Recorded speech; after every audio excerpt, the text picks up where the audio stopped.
بے شک اللہ تبارک و تعالی اور اس کے فرشتے نبی پر درود بھیجتے ہیں۔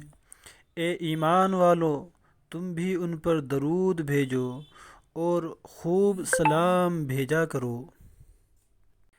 آپ اندازہ تو کیجئے کہ جس کام کے لیے اللہ تبارک و تعالی اور اللہ رب العزت کے فرشتے لگے ہوئے ہیں، اللہ رب العزت نے مومنین کو، ایمان والوں کو حکم دیا ہے کہ اے مسلمانوں، تم بھی محمد رسول اللہ صلی اللہ علیہ وسلم پر درود بھیجا کرو۔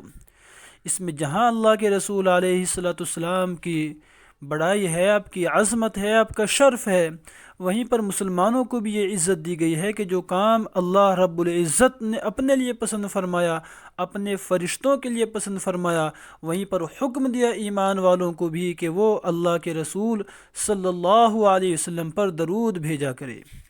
اسی لیے علماء نے لکھا ہے، حدیث میں بھی آتا ہے کہ جب اللہ کے رسول علیہ السلام کا اسم مبارک لیا جائے تو درود شریف کا پڑھنا واجب ہے۔ اگر ایک ہی مجلس میں آپ صلی اللہ علیہ وسلم کا ذکر مبارک بار بار آئے تو صرف ایک مرتبہ درود شریف کا پڑھنا واجب ہے۔ اللہ کے رسول علیہ السلام نے فرمایا کہ جو سب سے زیادہ درود شریف پڑھنے والا ہوگا وہ قیامت کے دن سب سے زیادہ میرے قریب ہوگا۔ اور درود شریف کی سب سے ایک بڑی فضیلت، شیریں فضیلت یہ علماء نے لکھی ہے کہ جو کثرت کے ساتھ میں خوب زیادہ درود شریف پڑھتا ہے، دنیا ہی میں اللہ کے رسول علیہ السلام کی زیارت اس کو نصیب ہوتی ہے۔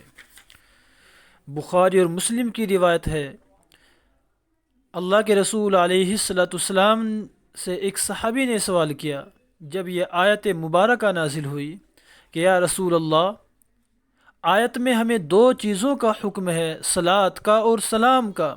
سلام کا طریقہ تو ہمیں معلوم ہو چکا کہ السلام علیک ایھا النبی کہتے ہیں، صلاۃ کا طریقہ بھی بتلا دیجیے۔